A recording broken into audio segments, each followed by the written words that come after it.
Hello বন্ধুরা, তোমরা কেমন আছো? আশা করছি সবাই ভালো আছো, সুস্থ আছো। তো সকালে আবার চলে এলাম রান্না করতে। দেখো এখানে এখন আমার শীতের সময় আমরা সবজি তো বিভিন্ন রকম সবজি খেয়ে থাকি। আর এই মূলো তো এখন খুব ভালো লাগে খেতে। আমি আজকে এই মূলোগুলো নিয়েছি, এটা সাদা মূলো।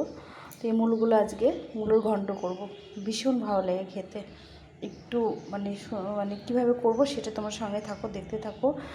আর এইভাবে একবার করে খেও, ভীষণ ভালো লাগে।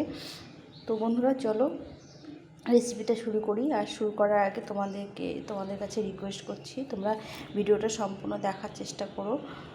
আর আমার একদম ওয়াচ টাইম হচ্ছে না, তো তোমরা একটু বেল বাটনটা অন করে নোটিফিকেশনটা চালু করে দিও, তাহলে তোমরা রেসিপিগুলো সবার প্রথমে দেখতে পাবে।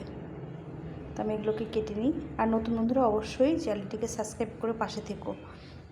তো চলো আমি প্রথমে মূলোগুলো কেটে নিই। তো বন্ধুরা দেখো, এই মূলোগুলোকে একদম ঝুরি করে কেটে নিয়েছি। এই দেখো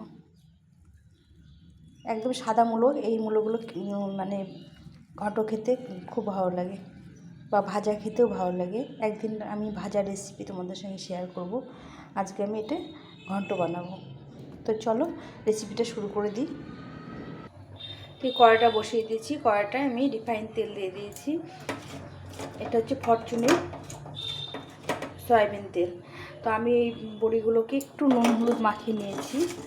নিয়ে এটা হচ্ছে কলাইয়ের ডালের বড়ি, কুমড়ো দিয়ে কলাইয়ের ডাল যে হয় সেই ডালের বড়ি। তো আমি বড়িগুলোকে একটু ভেজে নেব লাল লাল করে।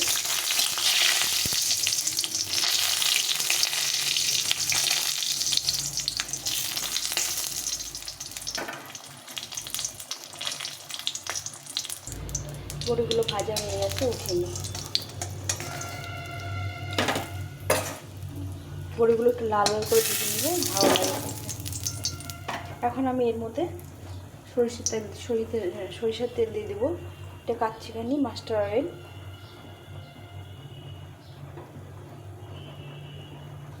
একটা শুকনো লঙ্কা ফাটিয়ে দিলাম, একটা তেজপাতা,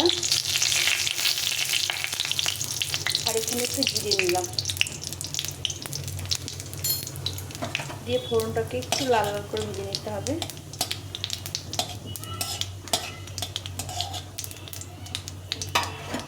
এখন আমি এই যে মূলোগুলো কেটে রেখেছিলাম ঝিরিঝিরি করে, মূলোটা দিয়ে দেব।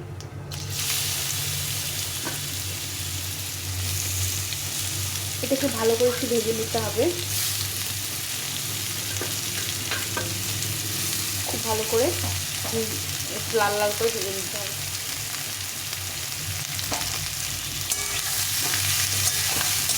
ভাজলে পরে এটা খেতে বেশি ভালো লাগে, সুন্দর করে ভাজলে।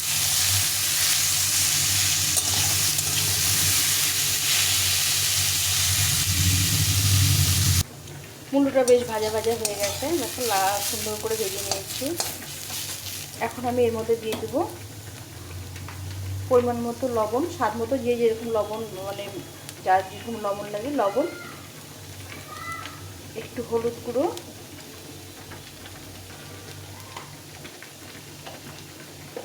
আর এখানে দিয়ে দেবো 1 চামচ মতো জিরে গুঁড়ো, আর হাফ চামচ লঙ্কা গুঁড়ো। একটু দিয়ে একটু সামান্য জল দিয়ে দেবো, দিয়ে ভালো করে ভেজে নেব। ভালো করে মশলার সঙ্গে মূলোটাকে কষিয়ে নিতে হবে। মূলোটা ভাজা ভাজা হয়ে গেছে, মশলার সঙ্গে তেল ছেড়ে দিয়েছে। এই ভাজা ভাজা খেতেও ভীষণ ভালো লাগে, তোমরা চাইলে এরকম ভাজা ভাজাও খেতে পারো। এখন আমি এর মধ্যে একটু জল দিয়ে দেবো, দিয়ে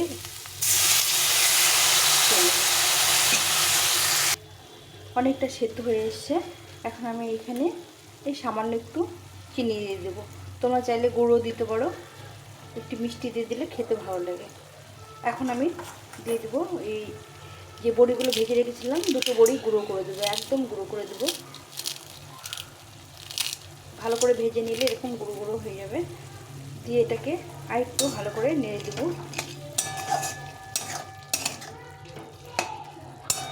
নেড়ে দিয়ে একটু সেদ্ধ হতে দেবো। বড়িটাকে একটু সিদ্ধ হয়ে গেলে ঘি গরম মশলা দিয়ে এটাকে নামিয়ে দিতে হবে। আর যে ভাজা বড়িগুলো আছে এগুলো পরে দিয়ে দিব। এবং এই হয়ে গেছে ঘন্টটা।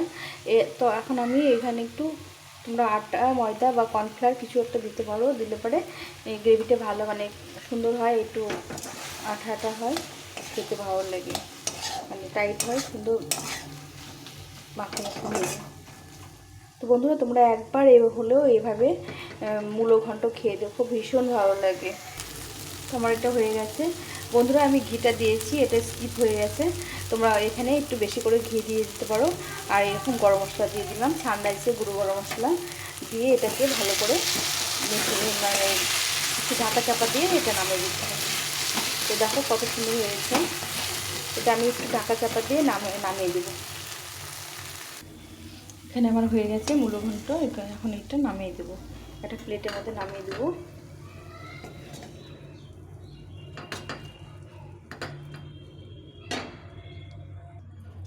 এখন আমি এই যে বড়িগুলো ভেজে রেখেছিলাম, এই বড়িগুলো একদম গুঁড়ো করে উপরে দিয়ে দেবো। এটা খেতে ভীষণ ভালো লাগে, এই বড়িগুলো উপর দিয়ে দিলে খেতে ভীষণ ভালো লাগে। একদম গুঁড়ো করে দিতে হবে, যতটা পারা যায় ছোটো ছোটো টুকরো করে দিয়ে দিতে হবে। এটা যখন খাওয়ার সময় মানে মাখানোর সময় ভাত দিয়ে মাখালে খেতে ভীষণ ভালো লাগে। তো এইভাবে বড়িগুলোকে দিয়ে দিতে হবে। তো এই হয়ে গেল আমার বড়ি দিয়ে মূলোর ঘন্ট। এটা একবার খেয়ে দেখো, ভীষণ ভালো লাগে। তো এখন এখানে শেষ করছি, তোমরা একবার বানিয়ে খেয়ে রেসিপিটি কেমন লাগলো সেটা আমার সাথে অবশ্যই শেয়ার করো। আর যদি তোমাদের একটু ভালো লেগে থাকে তাহলে অবশ্যই লাইক করো।